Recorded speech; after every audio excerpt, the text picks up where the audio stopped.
ओम नमः शिवाय। रुद्र संहिता द्वितीय खंड। संध्या की तपस्या, उसके द्वारा शिव की स्तुति तथा उससे संतुष्ट हुए शिव का उसे अभिष्ट वर दे मेधातिथि के यज्ञ में भेजना। ब्रह्मा जी कहते हैं, मेरे पुत्रों में श्रेष्ठ महाप्राज्ञ नारद तपस्या के नियम का उपदेश दे। जब वशिष्ठ जी अपने घर चले गए तब तप के उस विधान को समझकर संध्या मन ही मन बहुत प्रसन्न हुई। फिर तो वह सानंद मन से तपस्विनी के योग्य वेश बनाकर ब्रह्मलोहित सरोवर के तट पर तपस्या करने लगी। वशिष्ठ जी ने तपस्या के लिए जिस मंत्र को साधन बताया था, उसी से उत्तम भक्ति भाव के साथ वह भगवान शंकर की आराधना करने लगी। उसने भगवान शिव में अपने चित्त को लगा लिया और एकाग्र मन से वह बड़ी भारी तपस्या करने लगी। उस तपस्या में लगे हुए उसके 4 युग व्यतीत हो गए। तब भगवान शिव उसकी तपस्या से संतुष्ट हो बड़े प्रसन्न हुए तथा बाहर भीतर और आकाश में अपने स्वरूप का दर्शन कराकर जिस रूप का वह चिंतन करती थी, उसी रूप में उसकी आँखों के सामने प्रकट हो गए। उसने मन से जिनका चिंतन किया था, उन्हीं प्रभु शंकर को अपने सामने खड़ा देख वह अत्यंत आनंद में निमग्न हो गई। भगवान का मुखारविंद बड़ा प्रसन्न दिखाई देता था। उसके स्वरूप से शांति बरस रही थी। वह सहसा भयभीत हो सोचने लगी कि मैं भगवान हर से क्या कहूँ, किस तरह उनकी स्तुति करूँ। इसी चिंता में पड़कर उसने अपने दोनों नेत्र बंद कर लिए। नेत्र बंद कर लेने पर भगवान शिव ने उसके हृदय में प्रवेश करके उसे दिव्य ज्ञान दिया, दिव्य वाणी और दिव्य दृष्टि प्रदान की। जब उसे दिव्य ज्ञान, दिव्य दृष्टि और दिव्य वाणी प्राप्त हो गई, तब वह कठिनाई से ज्ञात होने वाले जगदीश्वर शिव को प्रत्यक्ष देखकर उनकी स्तुति करने लगी। संध्या बोली, जो निराकार और परम ज्ञान गम्य है, जो न तो स्थूल है, न सूक्ष्म है और न ही उच्च ही है, तथा जिनके स्वरूप का योगी जन अपने हृदय के भीतर चिंतन करते हैं, उन्हीं लोक स्त्रष्टा आप भगवान शिव को नमस्कार है, जिन्हें सर्व कहते हैं और जो शांत स्वरूप, निर्मल, निर्विकार और ज्ञान गम्य है, जो अपने ही प्रकाश में स्थित हो प्रकाशित होते हैं, जिनमें विकार का अत्यंत अभाव है, जो आकाश मार्ग की बातें निर्गुण निराकार बताए गए हैं तथा जिनका रूप अज्ञान अंधकार मार्ग से सर्वथा परे है, उन नित्य प्रसन्न आप भगवान शिव को मैं प्रणाम करती हूँ। जिनका रूप एक अद्वितीय शुद्ध, बिना माया के प्रकाशमान, सच्चिदानंदमय, सहज से निर्विकार, नित्यानंदमय, सत्य ऐश्वर्य से युक्त, प्रसन्न तथा लक्ष्मी को देने वाला है, उन आप भगवान शिव को मैं नमस्कार करती हूँ। जिनके स्वरूप की ज्ञान रूप से ही उद्भावना की जा सकती है, जो इस जगत से सर्वथा भिन्न है, सत्व प्रधान, ध्यान के योग्य, आत्मस्वरूप, सारभूत, सबको पार लगाने वाला तथा पवित्र वस्तुओं में भी परम पवित्र है, उन आप महेश्वर को मेरा नमस्कार है। आप जो स्वरूप शुद्ध, मनोहर, रत्नमय आभूषणों से विभूषित तथा स्वच्छ कर्पूर के समान गौरवर्ण है, जिसने अपने हाथों में वर, अभय, शूल और मुंड धारण कर रखा है, उस दिव्य चिन्मय सगुण साकार विग्रह से सुशोभित आप योग युक्त भगवान शिव को नमस्कार है। आकाश, पृथ्वी, दिशाएं, जल, तेज और काल, ये जिनके रूप हैं, उन आप परमेश्वर को नमस्कार है। प्रकृति प्रधान और पुरुष जिनके शरीर रूप से प्रकट हुए हैं, अर्थात वे दोनों जिनके शरीर हैं, इसलिए जिनका यथार्थ रूप अव्यक्त है, उन भगवान शंकर को बारंबार नमस्कार है। जो ब्रह्मा होकर जगत की सृष्टि करते हैं, जो विष्णु होकर संसार का पालन करते हैं तथा जो रुद्र होकर अंत में सृष्टि का संहार करते हैं, उन्हीं आप भगवान सदाशिव को बारंबार नमस्कार है, जो कारण के भी कारण हैं, दिव्य अमृत रूप ज्ञान अणिमा आदि ऐश्वर्य प्रदान करने वाले हैं, समस्त लोकांतरों का वैभव देने वाले हैं, स्वयं प्रकाश रूप हैं तथा प्रकृति से भी परे हैं, उन परमेश्वर शिव को नमस्कार है, नमस्कार है। यह जगत जिनसे भिन्न नहीं कहा जाता, जिनके चरणों से पृथ्वी तथा अन्य अंगों से संपूर्ण दिशाएं, सूर्य, चंद्रमा, कामदेव एवं अन्य देवता प्रकट हुए हैं, जिनकी नाभि से अंतरिक्ष का आविर्भाव हुआ है, उन्हीं आप भगवान शंभु को मेरा नमस्कार है।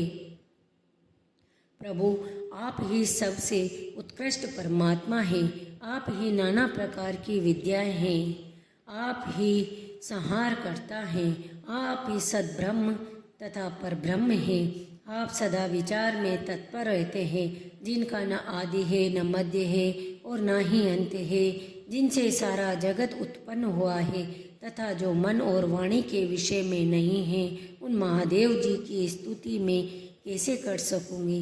ब्रह्मा आदि देवता तथा तपस्या के धनी मुनि भी जिनके रूपों का वर्णन नहीं कर सकते, उन्हीं परमेश्वर का वर्णन अथवा स्तवन में कैसे कर सकती हूँ।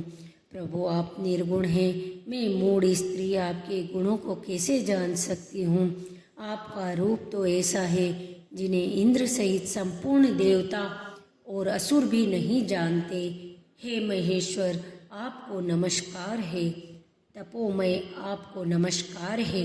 देवेश्वर शंभु, मुझ पर प्रसन्न होइए, आपको बारंबार मेरा नमस्कार है। ब्रह्मा जी कहते हैं, नारद, संध्या का यह स्तुति पूर्ण वचन सुनकर उसके द्वारा भली भांति प्रशंसित हुए भक्त वत्सल परमेश्वर शंकर बहुत प्रसन्न हुए। उनका शरीर वल्कल और मृगचर्म से ढका हुआ था, मस्तक पर पवित्र जटा जूट शोभा पा रहा था। उस समय पाले के मारे हुए कमल के समान उनके कुमलाए हुए मुंह को देखकर भगवान हर दया से द्रवित हो उससे इस प्रकार बोले। महेश्वर बोले, भद्रे, मैं तुम्हारी इस उत्तम तपस्या से बहुत प्रसन्न हूँ। शुद्ध बुद्धि वाली देवी, तुम्हारे इस स्तवन से भी मुझे बड़ा संतोष प्राप्त हुआ है। अतः इस समय अपनी इच्छा के अनुसार कोई वर मांगो, जिस वर से तुम्हें प्रयोजन हो तथा जो तुम्हारे मन में हो, उसे मैं यहाँ अवश्य पूर्ण करूँगा। तुम्हारा कल्याण हो। मैं तुम्हारे व्रत नियम से बहुत प्रसन्न हूँ। प्रसन्नचित्त महेश्वर का यह वचन सुनकर अत्यंत हर्ष से भरी हुई संध्या उन्हें बारंबार प्रणाम करके बोली, महेश्वर, यदि आप मुझे प्रसन्नतापूर्वक वर देना चाहते हैं, यदि मैं वर पाने के योग्य हूँ, यदि पाप से शुद्ध हो गई हूँ तथा देव, यदि इस समय आप मेरी तपस्या से प्रसन्न हैं, तो मेरा मांगा हुआ यह पहला वर सफल करें। देवेश्वर, इस आकाश में, पृथ्वी आदि किसी भी स्थान में जो प्राणी हैं, वे सबके सब जन्म लेते ही काम भाव से युक्त न हो जाएं। नाथ, मेरी सकाम दृष्टि कहीं न पड़े। मेरे जो पति हों, वे भी मेरे अत्यंत सुहृदय हों। पति के अतिरिक्त जो भी पुरुष मुझे सकाम भाव से देखे, उसके पुरुषत्व का नाश हो जाए, वह तत्काल नपुंसक हो जाए। निष्पाप संध्या का यह वचन सुनकर प्रसन्न हुए भक्तवत्सल भगवान शंकर ने कहा, देवी संदेश सुनो। भद्रे, तुमने जो जो वर मांगा है, वह सब तुम्हारी तपस्या से संतुष्ट होकर मैंने दे दिया। प्राणियों के जीवन में मुख्यतः 4 अवस्थाएं होती है। पहली शेषावस्था, दूसरी कौमारावस्था, तीसरी यौवनावस्था और चौथी वृद्धावस्था। तीसरी अवस्था प्राप्त होने पर देहधारी जीव काम भाव से युक्त होंगे। कहीं कहीं दूसरी अवस्था के अंतिम भाग में ही प्राणी सकाम हो जाएंगे। तुम्हारी तपस्या के प्रभाव से मैंने जगत में सकाम भाव के उदय की यह मर्यादा स्थापित कर दी है, जिससे देहधारी जीव जन्म लेते ही कामासक्त न हो जाए। तुम भी इस लोक में वैसे दिव्य सती भाव को प्राप्त करो जैसा तीनों लोकों में दूसरी किसी स्त्री के लिए संभव नहीं होगा। पाणी ग्रहण करने वाले पति के सिवाय जो कोई भी पुरुष सकाम होकर तुम्हारी ओर देखेगा वह तत्काल नपुंसक और दुर्बलता को प्राप्त हो जाएगा। तुम्हारे पति महान तपस्वी तथा दिव्य रूप से संपन्न एक महाभाग महर्षि होंगे जो तुम्हारे साथ 7 कल्पों तक जीवित रहेंगे। तुमने मुझसे जो वर मांगे थे वे सब मैंने पूर्ण कर दिए। अब मैं तुमसे दूसरी बात कहूँगा जो पूर्व जन्म से संबंध रखती है। तुमने पहले से ही यह प्रतिज्ञा कर रखी है कि मैं अग्नि में अपने शरीर को त्याग दूंगी। उस प्रतिज्ञा को सफल करने के लिए मैं तुम्हें एक उपाय बताता हूँ, उसे निसंदेह करो। मुनिवर, मेधातिथि का एक यज्ञ चल रहा है जो 12 वर्षों तक चालू रहने वाला है। उसमें अग्नि पूर्णतया प्रज्वलित है। तुम बिना विलंब के उसी अग्नि में अपने शरीर का उत्सर्ग कर दो। इसी पर्वत की उत्पत्काया में चंद्रभागा नदी के तट पर तापसाश्रम में मुनिवर मेधातिथि माँ यज्ञ का अनुष्ठान करते हैं। तुम स्वच्छंदतापूर्वक वहाँ जाओ और मुनि तुम्हें वहाँ देख नहीं सकेंगे। मेरी कृपा से तुम मुनि की अग्नि में प्रकट हुई पुत्री होगी। तुम्हारे मन में जिस किसी स्वामी को प्राप्त करने की इच्छा हो उसे हृदय में धारण कर उसी का चिंतन करते हुए तुम अपने शरीर को उस यज्ञ की अग्नि में होम दो। संध्या, जब तुम इस पर्वत पर 4 युगों तक के लिए कठोर तपस्या कर रही थी, उन्हीं दिनों उस चतुर्युगी का सतयुग भी बीत जाने पर त्रेता के प्रथम भाग में प्रजापति दक्ष के बहुत सी कन्याएं हुई। उन्होंने अपनी सुशीला कन्याओं का यथा योग्य वरों के साथ विवाह कर दिया। उनमें 27 कन्याओं का विवाह उन्होंने चंद्रमा के साथ किया। चंद्रमा अन्य पत्नियों को छोड़कर केवल रोहिणी से प्रेम करने लगे।